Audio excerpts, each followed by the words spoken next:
That my days have been a dream کہ میری زندگی خواب کی طرح گزری ہے. Yet if hope has flown away اگر امید ختم ہو گئی ہے یعنی اگر امید ختم ہو گئی ہے. ان اے نائٹ اور ان اے ڈے چاہے ایک رات میں ہو یا ایک دن میں یعنی چاہے امید جلدی ختم ہو گئی ہو یا آرام آرام سے سلولی ختم ہو گئی ہو. ان ویژن اور ان نن چاہے کسی خواب میں یا بغیر خواب کے یعنی چاہے امید ختم ہو گئی ہو بظاہر نظر آنے میں بھی یا مطلب کہ ایسے بالکل جلدی میں ختم ہو گئی ہو. Is it therefore the less gone کیا اس کا جانا کم ہو جاتا ہے. اس کا مطلب یہ ہوتا ہے سمپلی کہ جب آپ کسی چیز کو کھو دیتے ہیں تو وہ آپ کھو دیتے ہیں.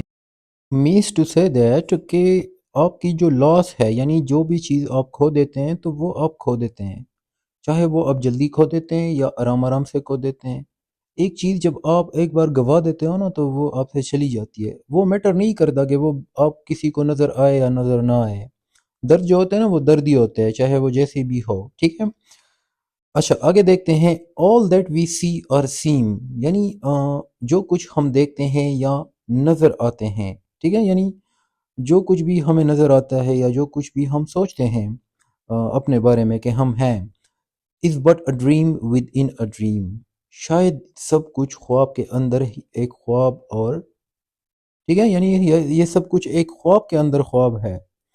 اب اس کا مطلب کیا ہوتا ہے. یہ تھوڑا سا اسٹینزا آپ کو obscure لگا ہوگا یعنی تھوڑا سا ڈیفیکلٹ لگا ہوگا کیونکہ یہ ہے ڈیفیکلٹ لیکن اس کا مطلب یہ ہے سمپلی کہ جو زندگی ہے وہ کیا ہے.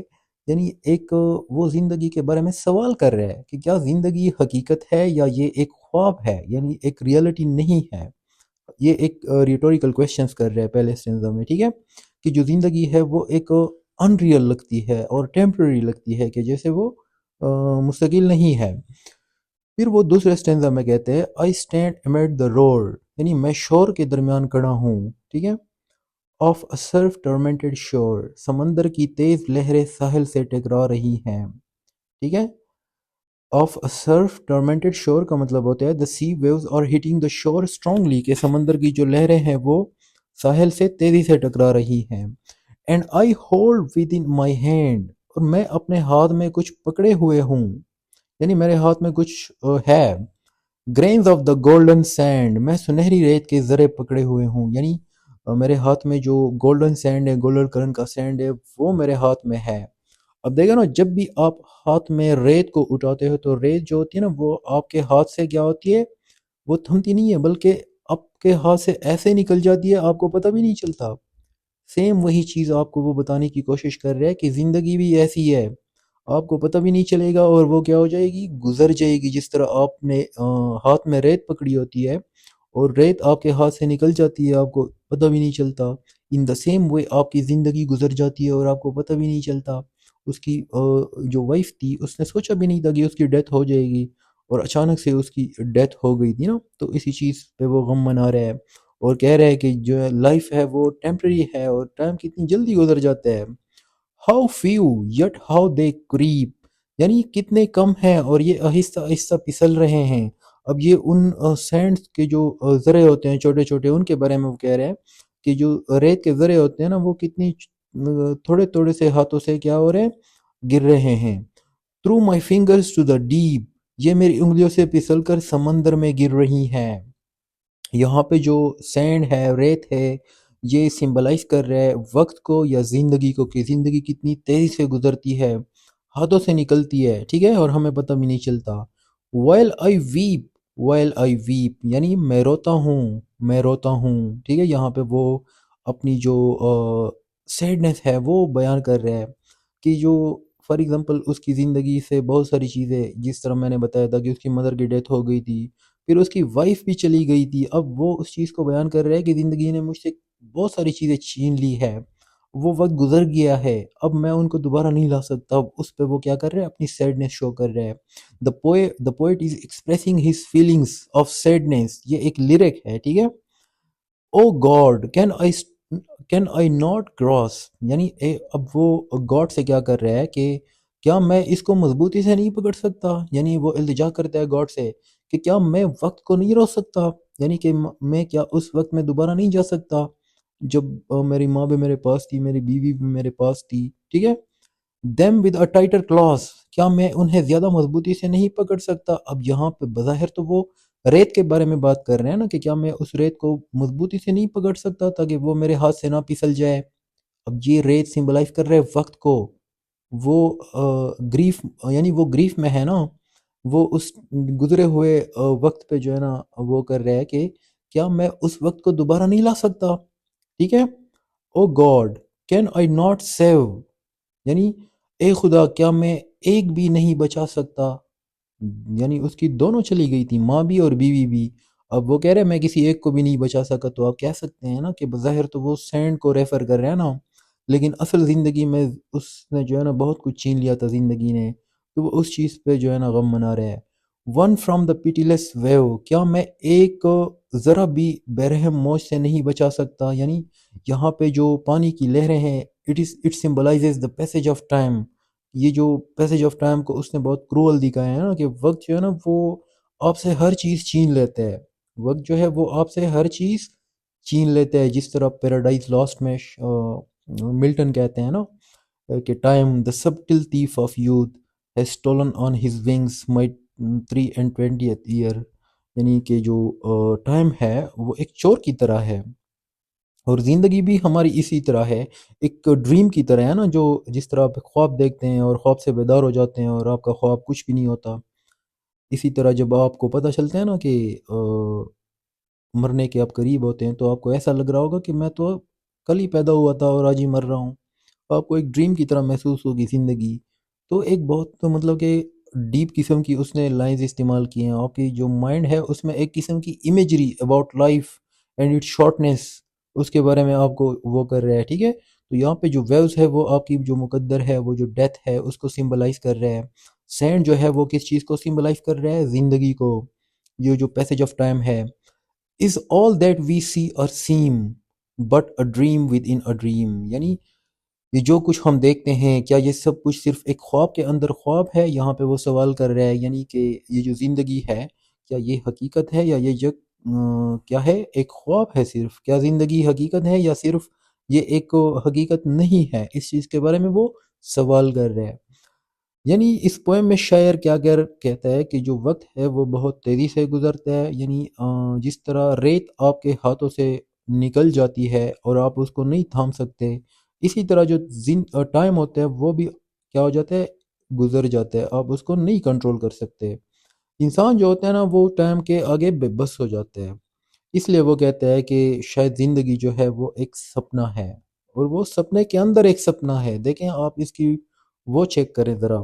تو اس پوئم میں شاعر نے جو ہے نا، آپ کہہ سکتے ہیں کہ ایک ڈیپ فیلنگز کو ایکسپریس کیا ہے، جو اس کی اپنی فیلنگز ہے، ٹھیک ہے. although this poem is a little obscure but آپ نے کوشش کرنی ہے کہ تھوڑا بہت اس کو سمجھ لینا ہے. اچھا، اس کے بعد ہم جو ہے نا اس کا انالیسس کریں گے، اس کی جو فگرز آف اسپیچ ہے اس کو ڈسکس کریں گے، ٹھیک ہے. اس میں پرسونیفیکیشن بھی استعمال کیا ہے، میٹافر وغیرہ.